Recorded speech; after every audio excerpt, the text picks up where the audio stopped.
Hello friends, JEE test number 3 के solutions में हम लोग डिस्कस करेंगे क्वेश्चन नंबर 13 और उसके आगे। ये क्वेश्चन नंबर 13 क्या है? ये जो है सो अंक्स डबल स्लिट एक्सपेरिमेंट से क्वेश्चन है। इसमें टू कोहेरेंट वेव जो है वो डिफरेंट इंटेंसिटीज़ का है, वो इंटरफेयर करके इंटरफेरेंस पैटर्न बना रहा है। ये दो स्लिट्स हैं, ये स्क्रीन है, इसका डिस्टेंस मान लेते हैं कैपिटल डी है दोनों के बीच का, और ये डी है। यहाँ से लाइट गया और इंटरफेयर करके कभी कंस्ट्रक्टिव कभी डिस्ट्रक्टिव पैटर्न बना रहा है। और ये जो इंटेंसिटी जो लाइट यहाँ पर आ रहा है उसका इंटेंसिटी सेम नहीं है, वो डिफरेंट इंटेंसिटी का है। और the ratio of maximum and minimum intensity of the interference pattern is 60। यहाँ पर जो इंटरफेरेंस पैटर्न बन रहा है उसका मैक्सिमम और मिनिमम जो इंटेंसिटी आ रहा है उसका रेशियो है 60। If the intensity of the lower intensity surface intensity source is 18 वाट पर मीटर स्क्वायर, तो intensity of the other coherent source is how much? दो टू कोहेरेंट सोर्स तो रहेगा ही। अब एक का जो है सो 18 है, एक वो भी छोटा वाला कम इंटेंसिटी वाला, दूसरा का कितना है वो नहीं पता है और वही पता करना है। और जो इन्फॉर्मेशन इसमें दिया गया है वो यही दिया गया है कि इंटरफेरेंस पैटर्न में जो इंटेंसिटी है वो मैक्सिमम और मिनिमम का रेशियो कितना है? 16 है। मैक्सिमम यहाँ होगा, और भी जगह होंगे जहाँ जहाँ पर पार्ट डिफरेंस 0 होगा वहाँ वहाँ मैक्सिमम होगा, और जहाँ जहाँ पार्ट डिफरेंस मिनिमम होगा वहाँ पर इंटेंसिटी मिनिमम होगा। अब मैक्सिमम कितना होता है और मिनिमम कितना होता है? यदि ये दोनों इंटेंसिटी सेम होता है तो मैक्सिमम जो है सो इसका 4 गुना होता है, और ये मिनिमम जो है सो 0 होता है। लेकिन इस केस पर मिनिमम 0 नहीं है। देखिए रेशियो यहाँ पर फाइनाइट है। यदि दोनों सेम हो जाता तो ये रेशियो हम निकालने जाते, तो चूंकि आई मिनिमम 0 हो जाता ना, दोनों जगह यदि सेम रहता तो उस केस में ए रेशियो इन्फिनिटी होता। तो यहाँ पर आई मिनिमम 0 नहीं है। मतलब क्या, यदि आप इस इंटरफेरेंस पैटर्न्स को देखेंगे तो एक जगह बहुत लाइट दिखेगा, दूसरा जगह थोड़ा डीम लाइट दिखेगा, लेकिन पूरा डार्क नहीं दिखेगा। लेकिन यदि दोनों का इंटेंसिटी सेम हो तो एक जगह कंप्लीट डार्क दिखेगा, एक जगह कंप्लीट ब्राइट दिखेगा। तो हमें इसका इंटेंसिटी कितना है वो पता करना है। तो पहले ये देखिए किसी पर्टिकुलर जगह पर इंटेंसिटी होता कितना है? वो होता है पहला का इंटेंसिटी, दूसरा का intensity square root over I1 I2 2 से मल्टीप्लाई, और यहाँ पर है मल्टीप्लाई कॉस फाई। फाई है फेज डिफरेंस। यहाँ पर जो लाइट आ रहा है दोनों जगहों से उसका फेज डिफरेंस कितना है वो है। अब मैक्सिमम के लिए फाई 0 हो जाएगा, या 0 होगा, या 2 पाई होगा, 4 पाई होगा, ऐसे करके बहुत जगह बनते हैं। जस्ट मैक्सिमम के लिए हमें क्या लेना होगा? 0 या 2 पाई, 4 पाई, 2 पाई का मल्टीपल। ये कितना हो गया सब? I1 I2 2 square root over I1। और यहाँ पर आप देख सकते हो कि ये ए स्क्वायर है, इसको लिख सकते हैं ए स्क्वायर, ऐसे स्क्वायर रूट किए और स्क्वायर भी कर दिए। A square plus B square plus 2ab है, तो ये a plus b whole square के फॉर्म में है। और मिनिमम ऐसे ही निकाले तो ये फाई कितना हो जाएगा मिनिमम में? ये फाई जो है मैक्सिमम के लिए जो फाई है वो है 2 पाई का मल्टीपल। मिनिमम के लिए यहाँ पर ये फाई जो है सो 2n + 1 पाई का मल्टीपल, पाई बाय 2 का मल्टीपल, पाई बाय 2 का ऑड मल्टीपल। नहीं, ये गलत है, ये तो 0 देगा ना। लेकिन 0 से भी कम वैल्यू यहाँ पर देता है, वो है जैसे पाई देगा, पाई का ऑड मल्टीपल, पाई 3 पाई 5 पाई 7 पाई, वो कितना वैल्यू देगा? -1 देगा। तो यहाँ पर जो है सो ये -1 हो गया, इसका मतलब ए माइनस हो गया, ए माइनस हो गया मतलब ए माइनस हो गया, तो यहाँ पर जस्ट माइनस हो जाएगा। ये हो जाएगा square root over I1 minus square root over I2 minus का स्क्वायर। ये मिनिमम है, और ये दोनों का रेशियो कितना? 16 दिया है। तो आई मैक्स यहाँ पर एक बार लिख ही लेते हैं। ये हमारा कितना आया यहाँ से आया I1 + I2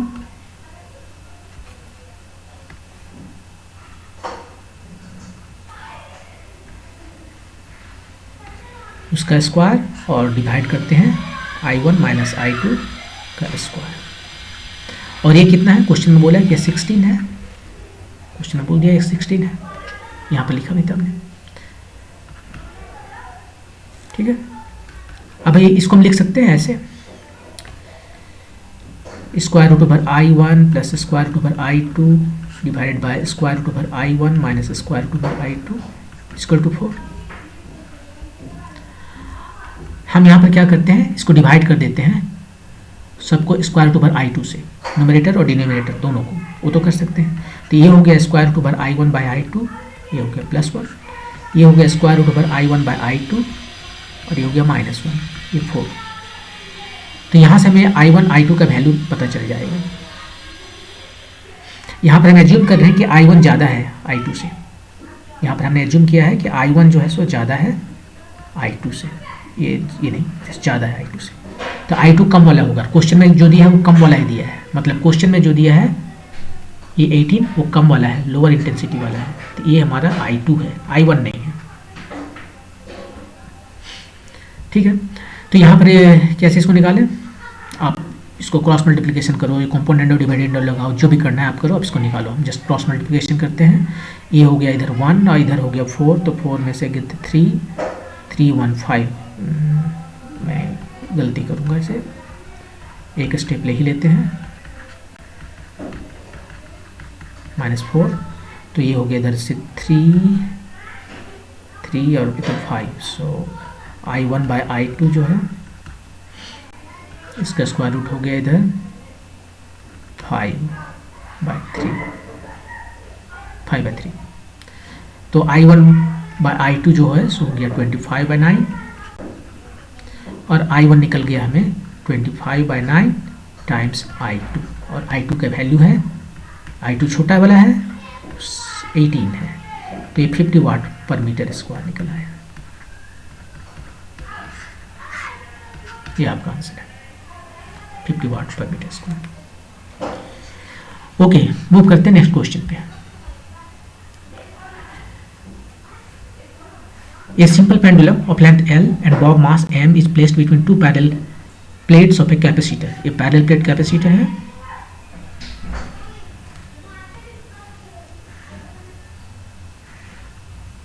ठीक है, ये बैटरी से कनेक्टेड है इधर, और यहाँ पर जो है सो पेंडुलम लगा हुआ है इधर।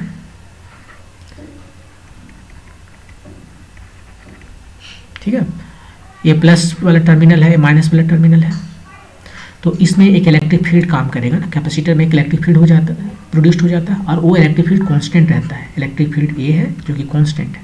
वैल्यू कितना होता है, इलेक्ट्रिक फील्ड का वैल्यू होता है QE वोल्टेज बाय डी, ये जो डिफरेंस है दोनों के बीच का, separation between two plates D, और वोल्टेज जो यहाँ पर बैटरी लगाना है, ये दोनों के बीच में जो वोल्टेज है V, अभी बैटरी केवल है तो जस्ट ये दोनों के बीच में वही वोल्टेज है जो बैटरी का वोल्टेज है। तो बैटरी का वोल्टेज V नहीं लिखा है, यहाँ पर कर्ली E लिखा है, हम भी वही लिखते हैं, कर्ली E है।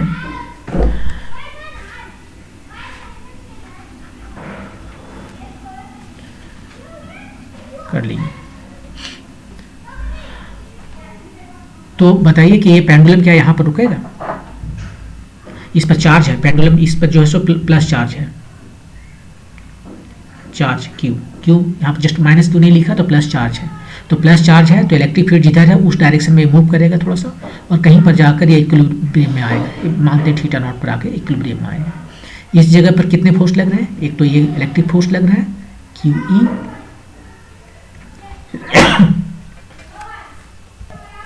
और दूसरा इसका वेट लग रहा है, वेट नीचे लग रहा है। यहाँ पर इक्विलिब्रियम में, इसको जैसे छोड़ेंगे धीरे धीरे पुश होते होते यहाँ पर आके इक्विलिब्रियम में पकड़ के ले जाइए, नहीं तो ऑसिलेट करने लगेगा। यहाँ पकड़ के यहाँ पर ले जाके छोड़ दीजिए, इक्विलिब्रियम में रुका हुआ रहेगा, ये नीचे नहीं रुका हुआ रहेगा। क्यों? क्योंकि इस पर एक हॉरिजॉन्टल फोर्स लग रहा है ना, कैपेसिटर के अंदर में इलेक्ट्रिक फील्ड प्रोड्यूस हुआ है, एक कांस्टेंट फील्ड है, तो ये कांस्टेंट फोर्स इधर लगेगा, और ये दोनों मिलके ये थीटा नॉट कितना होगा, ये थीटा नॉट उतना होगा कि ये दोनों इसके टेंशन को बैलेंस करें, टेंशन में उतना ही लगेगा, ये स्ट्रिंग है राइट, स्ट्रिंग में टेंशन है, वो टेंशन और ये दोनों के फोर्स के वजह से जो टेंशन जो फोर्स अब बन रहा है, दोनों फोर्स के वजह का जो रिजल्टेंट फोर्स है वो दोनों का डायरेक्शन अपोजिट होगा और मैग्नीट्यूड सेम होगा। तो नेट फोर्स इस बॉब पर कितना लगेगा, जीरो। जब यहाँ पर नेट फोर्स जीरो लगेगा तो वहाँ पर आसानी से बैठा रहेगा। तो ये दोनों फोर्स को हम ऐड करें तो ये डायरेक्शन में आएगा, इसका अपोजिट डायरेक्शन में आना चाहिए, ठीक है। तो ये थीटा है तो ये भी थीटा नॉट हो गया, क्योंकि एक स्ट्रेट लाइन है ना। यहाँ पर स्ट्रेट लाइन हम यह करके बना रहे हैं कि इस पर अब नेट फोर्स जीरो है, और नेट फोर्स जीरो होने का कंडीशन यही है कि जितना टेंशन लग रहा है उतना ही फोर्स इधर लगेगा, उसके जस्ट अपोजिट डायरेक्शन में। तो ये मतलब कि यह एक स्ट्रेट लाइन है, और जब एक स्ट्रेट लाइन है तो ये थीटा नॉट है, तो ये एंगल भी थीटा नॉट होगा, ठीक है। तो अब यहाँ से हम टेन थीटा नॉट निकालें, टेन थीटा नॉट, ये वाला थीटा नॉट है, तो टेन थीटा नॉट क्या, परपेंडिकुलर, ये वाला परपेंडिकुलर और ये बेस। परपेंडिकुलर सामने वाला साइड जो फोर्स है यहाँ पर एम जी, और बेस में इधर कितना फोर्स लग रहा है, वही नहीं, मैंने उल्टा लिख दिया, इसको बड़ा करके मैं यहाँ दिखा देता हूँ कहीं पर इधर। जैसे एक फोर्स इधर लग रहा है, एक फोर्स इधर लग रहा है, ये है क्यू ई और ये है एम जी। इसको पैरेललोग्राम जो मेथड यूज किया ऐड करने के लिए, ये इधर आया, ये रिजल्टेंट फोर्स है, और ए एंगल थीटा नॉट है। अब ये यदि क्यू ई है तो ये भी क्यू ई होगा, ये एम जी है तो ये भी एम जी होगा, और यहाँ से टेन थीटा नॉट बताना आसान है, tan theta nought equal to Q E by M G. तो ये इक्विलिब्रियम पोजीशन में ये एंगल आएगा, ठीक है। लेकिन यहाँ पर वो नहीं पूछ रहा है, पूछ रहा है यदि इसको हम अब सिंपल हार्मोनिक मोशन कराएं, मैंने कि यदि ये ऑसिलेट करेगा तो इसका the tension in the string कितना होगा, वो टेंशन पूछा है। तो टेंशन तो मैंने बताया कि टेंशन जो है सो ये दोनों का जो रिजल्टेंट फोर्स है उसके बराबर होना चाहिए, तभी ये इक्विलिब्रियम में रहेगा। तो टेंशन हो जाएगा ये दोनों का रिजल्टेंट, और रिजल्टेंट क्या हो जाएगा, यहाँ पर क्या बोलूँ उसे मैं, एफ बोलता हूँ, रिजल्टेंट एफ है, और एफ हो जाएगा, ये दोनों पाइथागोरस थ्योरम से एक दूसरे के 90 पर परपेंडिकुलर है, तो जस्ट पाइथागोरस थ्योरम यूज करेंगे। यदि परपेंडिकुलर नहीं होता तो जो जनरल फार्मूला है दो वेक्टर को ऐड करने का, ए बी, इसको जो ऐड करने का जो जनरल फार्मूला है वो R is equal to square root over A square plus B square plus 2ab cos दोनों के बीच का एंगल, ये वाला दोनों के बीच का एंगल थीटा, वो यूज करते हैं। इस केस में ये दोनों के बीच का एंगल थीटा 90 डिग्री हो गया है, तो ये टर्म खत्म हो गया, जस्ट इतना बचा जो पाइथागोरस थ्योरम है। तो यहाँ पर वो वैल्यू कितना आया, एम जी स्क्वायर और क्यू ई का होल स्क्वायर, यही है टेंशन, यही है टेंशन। ढूंढ लीजिए जो भी वेट यहाँ पर जो है सो, हाँ ई हमारा इलेक्ट्रिक फील्ड है, लेकिन ये ई इलेक्ट्रिक फील्ड नहीं है, इलेक्ट्रिक फील्ड तुम्हें बताना पड़ेगा, वो इलेक्ट्रिक फील्ड है ये करली ई बाय डी, उसको सब्सटीट्यूट कर देते हैं एक बार, M G square plus q curl E by D, answer यही हो गया आपका आंसर। ढूंढ लीजिए ये वाला पहला वाला। तो ये तो था टेंशन। यदि आपसे ये भी पूछ सकता था कि इसका पीरियड ऑफ ऑसिलेशन बता देना है, बताइए, तो पीरियड ऑफ ऑसिलेशन कैसे बताएंगे। पीरियड ऑफ ऑसिलेशन बताने के लिए हम सिंपली कैसे लिखते हैं, एक पेंडुलम का पीरियड ऑफ ऑसिलेशन क्या होता है, 2 pi square root over L by G, यहाँ भी वही यूज करेंगे। लेकिन जी, वो जी क्या करता है, यदि हमारे यहाँ पर एक सिंपल पेंडुलम का जो बात कर रहे हैं ऐसे रहता है, ठीक है। इक्विलिब्रियम में क्या होता है, यह एम जी जो है बैलेंस करता है टेंशन को, ठीक है। यहाँ पर जो टेंशन को बैलेंस कर रहा है वो कौन फोर्स बैलेंस कर रहा है, वो मास के साथ कितना मल्टीप्लाई किया हुआ है, यहाँ पर ये देखिए, ये जो फोर्स है वो बैलेंस कर रहा है टी को, ठीक है। इसको मास के साथ में यदि हम ये कहें कि मास बाहर कर ले तो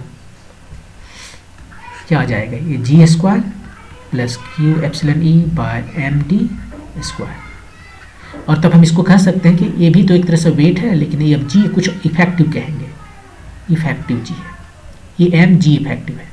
और जी इफेक्टिव कैसे निकाले हैं, एक्सलेशन एक तो इधर है, एक्सलेशन कितना एक्सलेशन है, क्यू ई बाय एम, और इधर कितना एक्सलेशन है, जस्ट जी, ये दोनों का रिजल्टेंट, ये उसको effective acceleration due to gravity कर रहे हैं, उससे रिप्लेस कर देंगे, जी इफेक्टिव से रिप्लेस कर देंगे, और तब हमारा ये वैल्यू आ जाएगा कि जी इफेक्टिव कितना आया, जस्ट एम मास के साथ जो है मल्टीप्लाई है, ये वाला term G square plus Q E by M D whole square, और सबका स्क्वायर रूट यहाँ पर, एक स्क्वायर रूट इधर है, एक स्क्वायर रूट इधर है, ये आपका पीरियड ऑफ ऑसिलेशन हुआ। लेकिन इस क्वेश्चन में ये नहीं पूछा गया था, क्वेश्चन में टेंशन पूछा गया था। अब ये कैसे आता है आप डेरिवेशन कर सकते हो। एग्जाम के लिए इतना ही काफ़ी, आपको जानना है जरूरी, बस इतना ही पता रखना है कि जो जी इफेक्टिव कितना है। लेकिन यदि डेरिवेशन जानना चाहते हो तो मैं बहुत कंसाइज में इसको बहुत शॉर्ट में बता देता हूँ कि क्या करना है। जैसे देखिए, ये हमारा यहाँ पर शुरू में था, ये यहाँ पर अब हमारा इक्विलिब्रियम पोजीशन है, एक फोर्स इधर लग रहा है क्यू ई, इसको अभी ई के टर्म में लिखते हैं, और दूसरा एम जी नीचे लग रहा है, ठीक है। अब यहाँ पर वो रुका हुआ है, इक्विलिब्रियम में है, कहीं और ले जाना पड़ेगा इसे। अब यहाँ ले गए हम इसे, यहाँ ले गए एक्स्ट्रा थीटा के लिए। अब यहाँ से ले गए तो छोड़ देंगे तो ये इधर से आएगा, फिर इसे अपना ऑसिलेट करेगा, ठीक है। तो इस जगह पर कौन कौन फोर्स लग रहा है, एक फिर क्यू ई लग रहा है और एक ए एम जी लग रहा है। इसके अबाउट पे ये रोटेट कर रहा है तो एक टॉर्क लग रहा है, टॉर्क कौन लगा रहा है, एम जी भी लगा रहा है, क्यू भी लगा रहा है। एम जी कितना टॉर्क लगाया, एम जी अब निकाल लो, सीधे आप देख सकते हो कि यहाँ से इसके बीच के जो डिस्टेंस है जिसके अबाउट ये रोटेट कर रहा है, या फिर tau equal to R cross F, ये फार्मूला लगा के आप निकालो तो ये आ जाएगा M G L sine theta, theta नहीं ये total, theta nought plus theta minus Q E L cos theta nought plus theta, ये आ गया टॉर्क। और इसको इक्वेट कर दीजिए आई अल्फा से, आई है एम एल स्क्वायर, ये ऑब्जेक्ट जो है उसका moment of inertia about this point M L square, और अल्फा यहाँ पर। इसको थोड़ा एक्सपेंड कीजिए, और टेन थीटा नॉट तो पता है, यहाँ पर बताए थे कि इक्विलिब्रियम में टेन थीटा नॉट इतना होता है। वहाँ से एक्सपेंड करने के बाद जब भी साइन थीटा नॉट या कॉस थीटा नॉट आए तो वहाँ से हम सब्स्टिट्यूट कर देंगे, और जो यदि ये साइन थीटा आए तो उसको थीटा मान लेंगे क्योंकि ये थीटा स्मॉल है, थीटा जो है सो स्मॉल है ये। और वो सारे अप्रोक्सीमेशन करने के बाद में जो भी नंबर आएगा उसको हम यहाँ पर आ जाएगा कुछ पता नहीं, कुछ इस तरह से थीटा आएगा। तो यहाँ से आप देख सकते हैं अल्फा इज इक्वल टू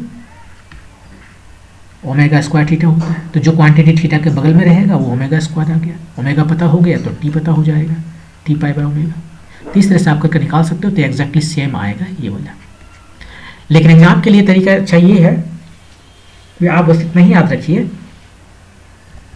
कि जी जो है पीरियड ऑफ ऑसिलेशन का फॉर्मूला में वो रिप्लेस हो जाता है जी इफेक्टिव से, और यह जी इफेक्टिव आप निकाल लीजिए और उसको तुरंत रख दीजिए। ये बहुत फास्ट है, आपको बहुत जल्दी आपका आंसर मिल जाएगा। ओके, मूव करते हैं नेक्स्ट क्वेश्चन पे। यह क्वेश्चन मैग्नेटिक फील्ड से है, और यहाँ पर क्या है कि दो ट्रेन इंसुलेटेड वायर है, एक ये वाला और एक ये वाला, और स्वास्तिका का सिंबल बना रहा है, और इसमें जो डायरेक्शन दिखाया गया है उस डायरेक्शन में करंट मूव कर रहा है। करंट है दोनों वायर में आई। मैग्नेटिक फील्ड बताना है सेंटर पे, इस सेंटर पे मैग्नेटिक फील्ड कितना है। तो देखिए मैग्नेटिक फील्ड इस वायर के वजह से यहाँ पर कितना होता है, ये होता है मैग्नेटिक फील्ड। यदि इसमें करंट आई जा रहा है तो mu zero I by 4 pi D, D है इसके बीच का perpendicular distance, minimum distance, normal distance जो भी कहना हो, और sine theta 1 plus sine theta 2। यदि ये फाइनाइट है तो, इनफाइनाइट है तो ये 90 हो जाएगा, ये भी 90 हो जाएगा। थीटा 1 क्या है, ये वाला एंगल, थीटा 2 क्या है, ये वाला एंगल। यहाँ पर ये वाला एंगल हुआ थीटा 1 और ये वाला एंगल हुआ थीटा 2। इस केस में यहाँ पर बताना है तो देखिए एक एंगल हो गया हमारा कितना, एक वाला एंगल हो गया थीटा 1 और दूसरा एंगल ये 0 हो गया, थीटा 2 यहाँ पर 0 हो गया, मतलब इस तरह से है यहाँ पर हमें बताना है। तो एक एंगल जो है सो ये थीटा 1 है, और दूसरा एंगल ये जो होता वो यहीं पर टर्मिनेट हो गया है, आगे गया नहीं, तो ये थीटा 2 जो है सो इस केस में 0 हो गया, ठीक है। और ये थीटा, ये दोनों तो सेम है, स्वास्तिका में ए साइन और ए लेंथ दोनों सेम होता है, तो ये दोनों सेम हो गया तो एंगल कितना हो गया 45 डिग्री हो गया, 45 डिग्री हो गया। ठीक है, तो इस तरह से एक फील्ड यहाँ पर निकलेगा। और यहाँ पर कितना फील्ड होता है, करंट इसमें जा रहा है, यदि इस वायर पर फील्ड कितना होता है, ये 0 होता है। कैसे, इसको जो जनरल फार्मूला है मैग्नेटिक फील्ड निकालने का, बी से लो, B equal to mu 0/4 pi ideal cross R current element by R cube. ये वाला देखिए, करंट एलिमेंट का आर के साथ में क्रॉस प्रोडक्ट है, मतलब यदि इसके बीच में एंगल 0 डिग्री हो गया तो ये 0 हो जाएगा। तो ये आइडियल यहाँ पर कहीं भी ले लेते हैं, आइडियल है ये, और आर यहाँ पर निकालना है, ये दोनों एक ही डायरेक्शन में है, दोनों के बीच का एंगल 0 डिग्री हो गया, इसलिए 0 हो गया।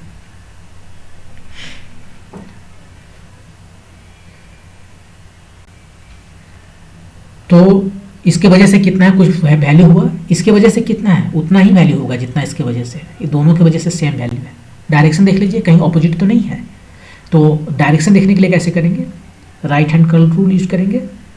अपना राइट हैंड लीजिए, चारों फिंगर को फर्स्ट वेक्टर के तरफ जो है सो रखिए, चारों फिंगर को हमने इधर रखा इस डायरेक्शन में। उसके बाद उस चारों फिंगर को इस पॉइंट जहाँ पर मैग्नेटिक फील्ड निकालना है आर वेक्टर, उसके तरफ कर्ल कीजिए। तो हम देख रहे हैं, कर्ल किए, ये थंब हमारी तरफ आ रहा है। ठीक है, सेम काम इस वेक्टर के लिए कीजिए। यहाँ पर पहले करंट के डायरेक्शन में अपना चारों फिंगर को रखिए, उसके बाद में ये चारों फिंगर को कर्ल कीजिए ओ की तरफ। अब फिंगर जो है, थंब जो है हमारे जस्ट ऑपोजिट में जा रहा है, मतलब ये दोनों के वजह से जो मैग्नेटिक फील्ड ओ पर आ रहा है वो एक दूसरे का ऑपोजिट डायरेक्शन में है। और बिकॉज ऑफ सिमेट्री दोनों तो एक्जैक्टली सेम वैल्यू देगा और डायरेक्शन ऑपोजिट हो गया, तो ये दोनों मिलकर एक दूसरे को न्यूट्रलाइज कर दिया, खत्म कर दिया, 0 हो गया मैग्नेटिक फील्ड। सेम हाल ये दोनों की वजह से 0 हो गया। और जो वायर इस पॉइंट से होकर क्रॉस कर रहा है वो तो मैग्नेटिक फील्ड वहाँ पर बनाएगा ही नहीं, तो सब मिला के जो मैग्नेटिक फील्ड बना वो बना 0। यदि करंट का डायरेक्शन इसमें उलट दिया जाता है, इधर से न करके उलट दिया जाता है, इसको अप कर दिया जाता, तो उस केस में क्या होता, तब यहाँ पर हमें ऐड करना पड़ता, तब दोनों का डायरेक्शन जो है सेम आ जाता। नहीं, इसमें नहीं आता, क्योंकि इस केस में भी वो तब भी 0 होता। यदि ऐसा करते कि इधर से करंट आ रहा है और इधर से करंट इधर से भी आ रहा है, तब यहाँ पर डबल हो सकता था, तब ये दोनों की जैसा डबल हो जाता। और इसका भी वही हाल करते कि इधर से करंट आ रहा है और इधर से करंट आ रहा है, इधर से करंट आ रहा है और इसको कर देते ऐसे, कुछ करंट इधर से आ रहा है और इधर जा रहा है, इधर से आ रहा है और इधर जा रहा है। हाँ, इस केस में मैं यहाँ फिर से बना देता हूँ। यदि ऐसा होता है कि करंट इसमें से आ रहा है, ठीक है, और इधर से निकल के जा रहा है, इसमें से आ रहा है और इधर से निकल के जा रहा है,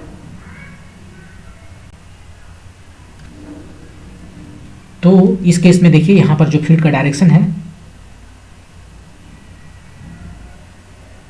ये दोनों के वजह से सेम डायरेक्शन में है, और ये दोनों के वजह से ये नीचे, ये भी नीचे, दोनों की वजह से फिर सेम डायरेक्शन में है।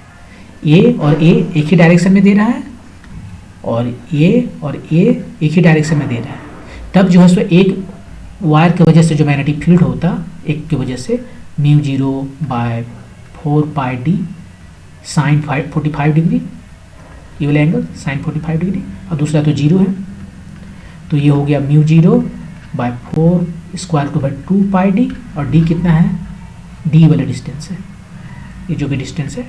यहाँ पर क्या था, each of length L length का ये है, तो यहाँ पर 1 2 3 4, तो L/4 हो जाएगा। डी कितना हो जाएगा, L/4 1 2 3 4, हाँ L/4 हो जाएगा। और ये तो आया एक की वजह से, आई करंट नहीं लिखे, करंट लिखना होगा। यहाँ पर कितने की वजह से आ रहा है, 1 2 3 4, 4 की वजह से आ रहा है, तो 4 से मल्टीप्लाई कर देते हैं, ये बी हो जाएगा जो सब की वजह से है। तो 4 से मल्टीप्लाई करेंगे तो कितना हो जाएगा, 16 mu 0 I/4 square root by 2 pi L, तो ये आ गया कुछ 2 स्क्वायर रूट बाई 2 म्यू 0 I/पाई एल। ये इस केस के लिए जब करंट ऐसा होता तो ये भी पॉसिबल है कि क्या है कि इंसुलेटेड वायर है, तो वायर को हमने इस तरह से, एक वायर ए नहीं है, एक वायर ए है, ये हमारा एक वायर है, एक वायर ए है, और दूसरा जो वायर है वो ए वाला है, उसको यहाँ पर हम कोई दूसरा इंसुलेटेड वायर से बांध कर रख दिए हैं। जैसे करके जस्ट इसको बनाना है, तो ऐसा बनाया जा सकता है और हमसे सवाल पूछा जा सकता है। ये जो सबसे सिंपलेस्ट केस है कि हम इसको इस तरह से बनाए हैं स्वास्तिका, और इसमें जो करंट गया वो इधर से निकल गया, इसमें जो करंट गया वो इधर से निकल गया, तो उस केस में ये 0 हो जाएगा, जो कि ये क्वेश्चन है। ओके, मूव करते हैं नेक्स्ट क्वेश्चन में। 2 सर्किल है, each made of straight wire of resistance R equal to 10 ohm. ये हमारा रेजिस्टेंस वायर है, इसको हमने बना दिया सर्कल, बना सकते हैं सर्किल, इसको कोई प्रॉब्लम नहीं, सर्किल बना दिया। वैसे ही इसको भी एक सर्किल बना दिया, और इसका जो रेजिस्टेंस है वो कितना है 10 ओम। तो इसका पूरा का भी रेजिस्टेंस कितना हो जाएगा, यहाँ से यहाँ तक देखेंगे, इधर का कितना हो जाएगा 5 ओम, इधर का 5 ओम। तो यहाँ पर वही हाल है, ये पूरे का रेजिस्टेंस 10 ओम है। तो ये जो पॉइंट दिख रहा है, इसको हम यदि सी बोले तो इस साइड का जो रेजिस्टेंस है वो उसका हाफ हो जाएगा 5 ओम, इधर का भी 5 ओम हो गया, सेम इधर यहाँ पर। ए और बी के बीच में इक्विवेलेंट रेजिस्टेंस बताना है। अब ये देखिए, ये दोनों पैरेलल हो गया, आप इसको ऐसे समझ सकते हैं, पैरेलल। यहाँ भी वही केस है, पैरेलल।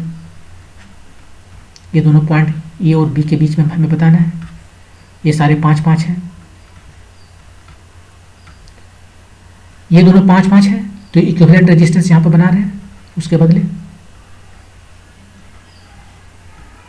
5-5 है, दोनों पैरेलल में है, तो उसका हाफ हो जाएगा, सेम रहता है तो हाफ हो जाता है, तो 2.5 ओम, ये भी 2.5 ओम।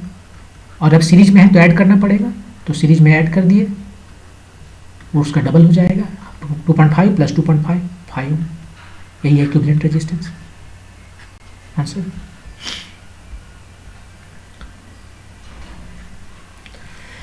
ये क्वेश्चन अल्टरनेटिंग करंट से है, अल्टरनेटिंग करंट से क्या है क्वेश्चन कि एक इंडक्टर है L जिसका वैल्यू दिया हुआ है 200 मिली हेनरी, ये कनेक्ट किया हुआ है सप्लाई से जिसका रेटिंग दिया हुआ है 220 वोल्ट 50 हर्ट्ज। ये 220 वोल्ट जो है RMS वैल्यू है, यदि इस तरह से लिखते हैं तो ये RMS वैल्यू होता है। The instantaneous current in the circuit I equal to x by pi, ये इंस्टेंटेनियस करंट है कोई पर्टिकुलर टाइम t में, और वो जो टाइम में इंस्टेंटेनियस वोल्टेज जो है वो कितना 220 वोल्ट। यहाँ पे इस तरह से लिखा हुआ है, लेकिन इसको हमें यदि चाहे तो ऐसे लिख सकते हैं, right, cos omega t।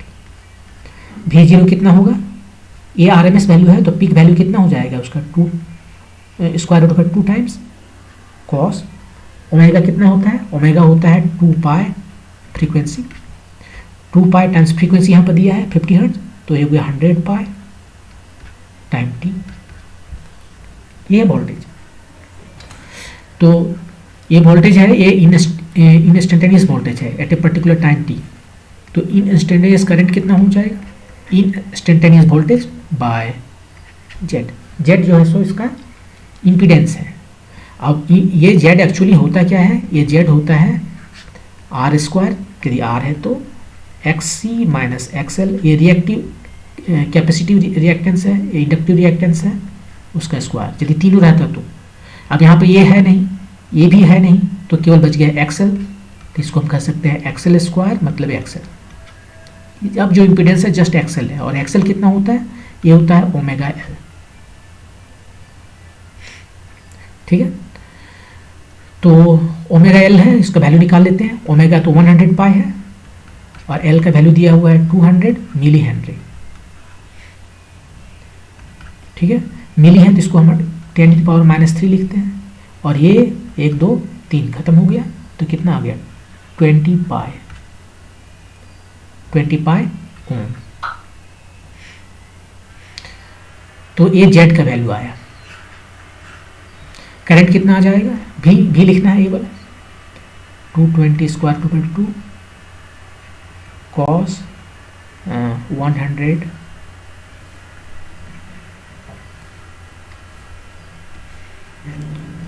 100 pi t, ठीक है, और z का वैल्यू आया 20 पाई।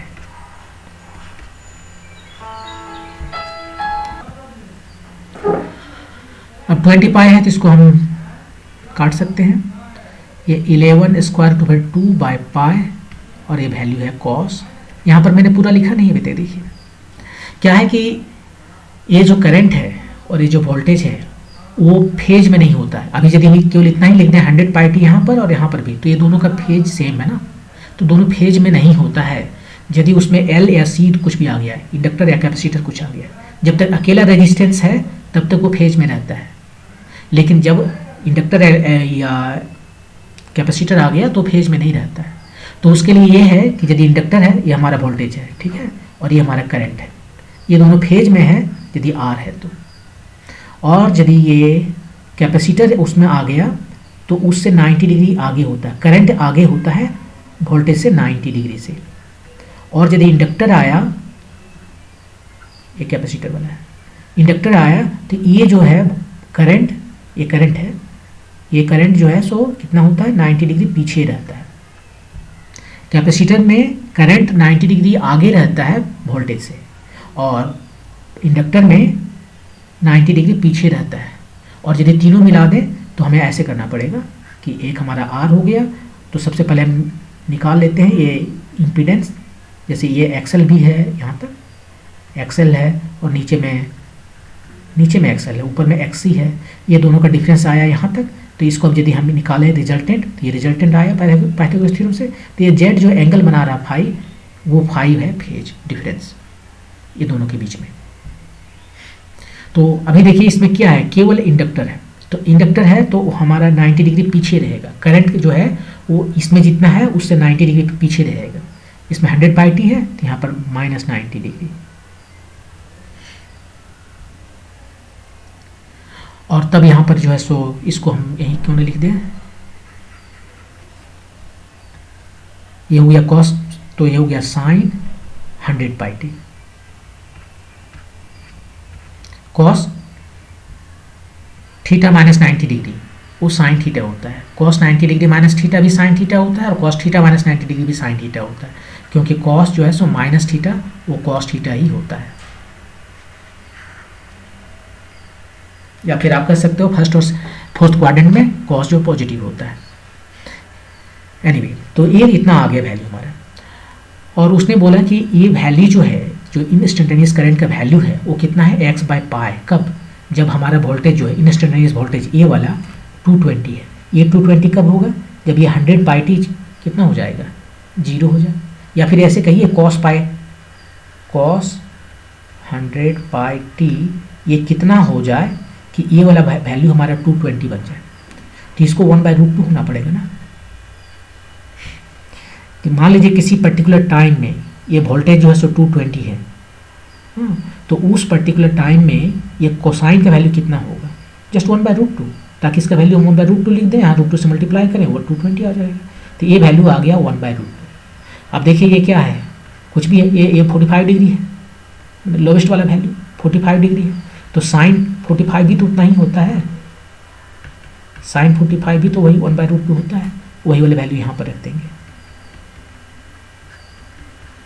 1/√2। ये √2 चला गया और वैल्यू आया 11/पाई।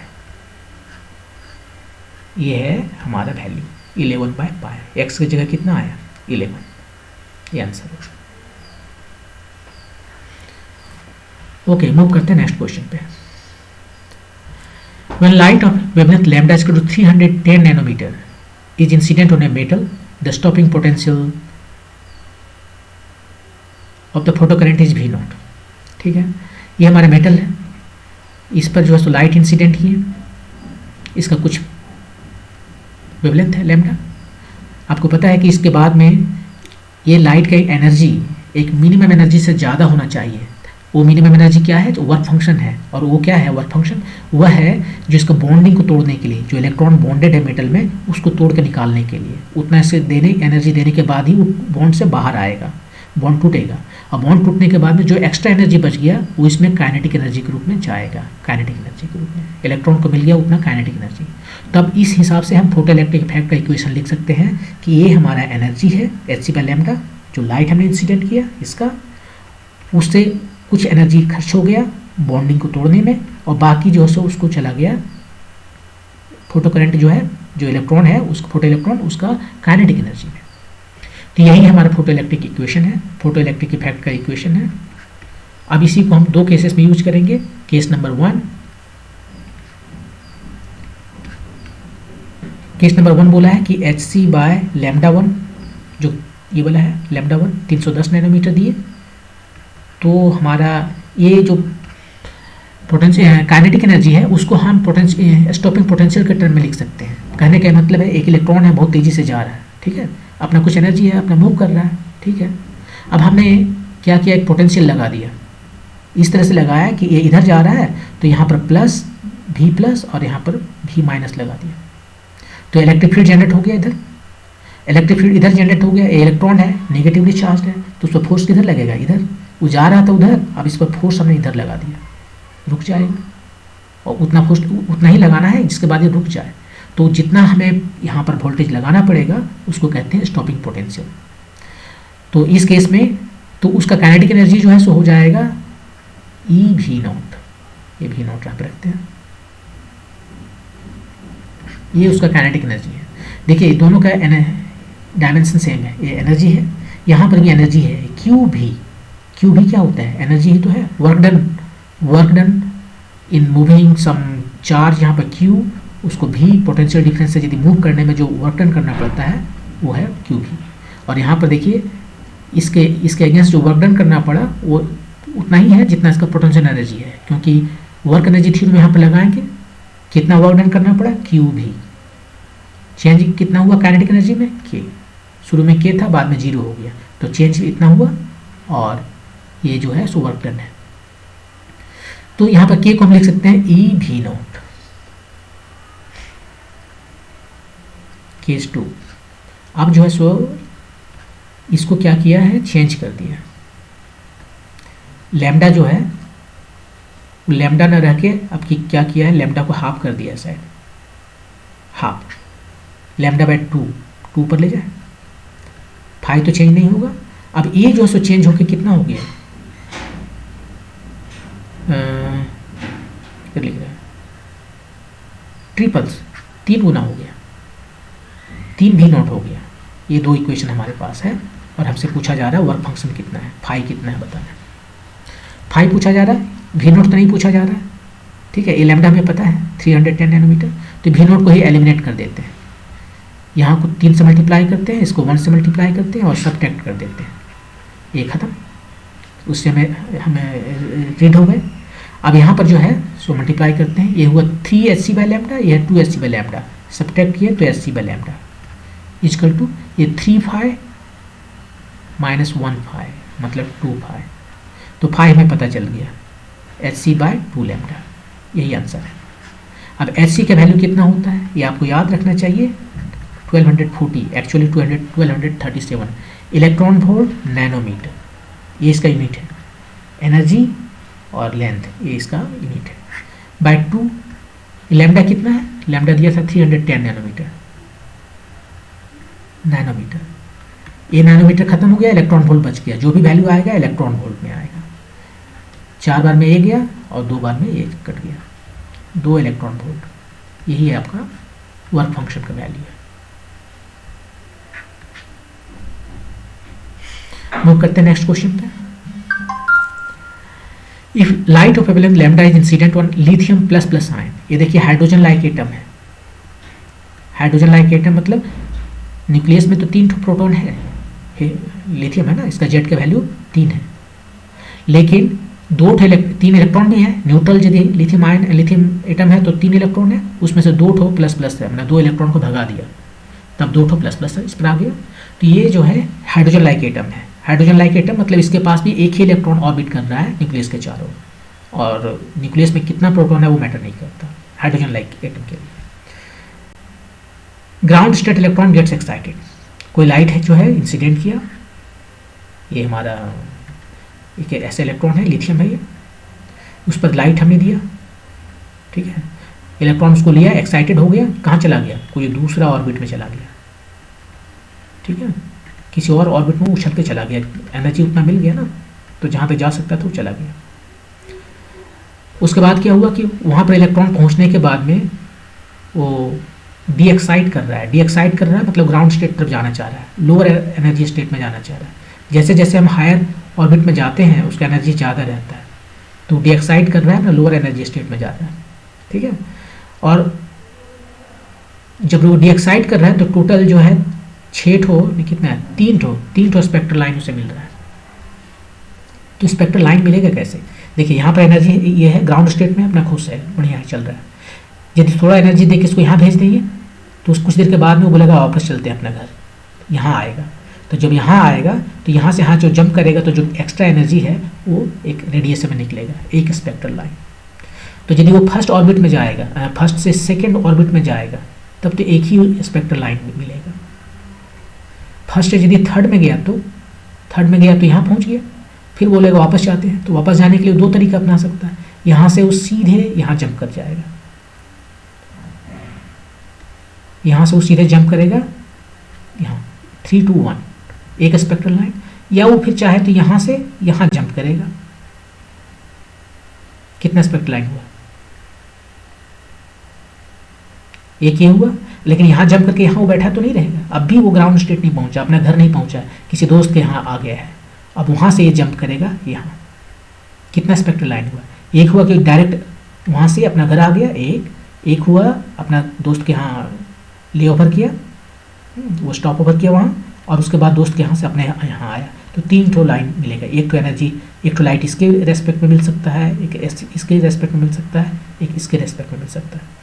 यदि आप बहुत सारे एटम जो है, अब तो एक एटम तो नहीं ले सकते ना, बहुत सारे एटम हैं और सबको इस तरह से इतना एनर्जी दिए कि सब एक्साइट होकर यहाँ चला गया, तो कुछ जो है सो यहाँ से जंप करेगा, कुछ इधर जंप करेगा, कुछ इधर जंप करेगा, और अब आपको 3 डिस्टिंक्ट लाइट नज़र आएगा। और उसका एनर्जी अलग है, मतलब फ्रीक्वेंसी अलग है, वेवलेंथ अलग है, तो उसका कलर अलग है। तो 3 डिफरेंट कलर आप देख सकते हो।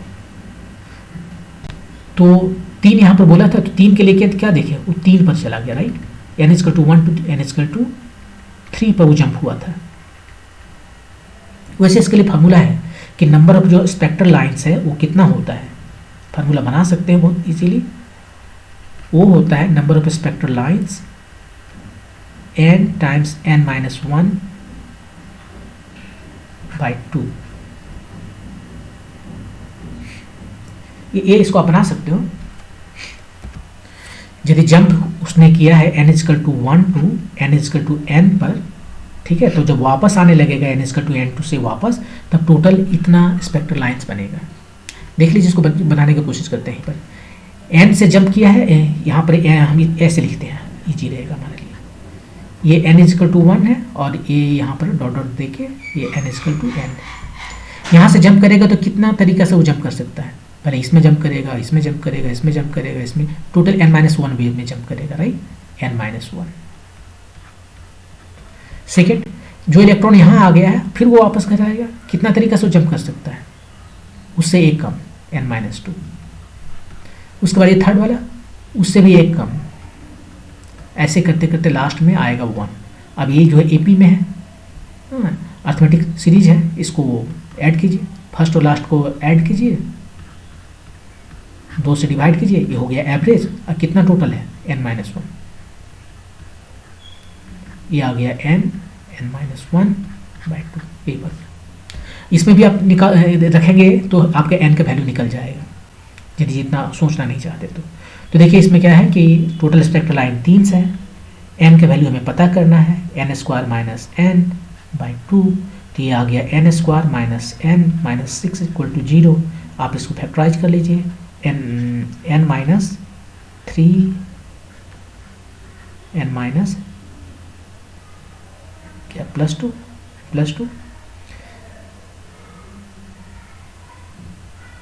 हाँ ठीक है, यही तो है, ठीक तो है। n² - 3n and +2n, so -n और -6, ठीक है। तो n का वैल्यू कितना आया, 3 और -2। ये -2 तो पॉसिबल नहीं है क्योंकि n एक इंटेजर है, नंबर ऑफ ऑर्बिट बताता है, तो n जो है 3 आ गया। सवाल क्या पूछा उसने, ये नहीं पूछा कि कहाँ तक जंप करके गया, उसने पूछा कि वो लैम्डा की वैल्यू क्या होगा। जो हमने लाइट इसमें इंसिडेंट किया था उसके बाद में वो एक्साइट हो गया, और एक्साइट होने के बाद में जब डी एक्साइट हो रहा है, मैं वापस अपना घर आ रहा है, तो 3 तो स्पेक्ट्रल लाइन दिया था, तो हमने कितना वेवलेंथ का लैम्डा उस पर इंसिडेंट किया था।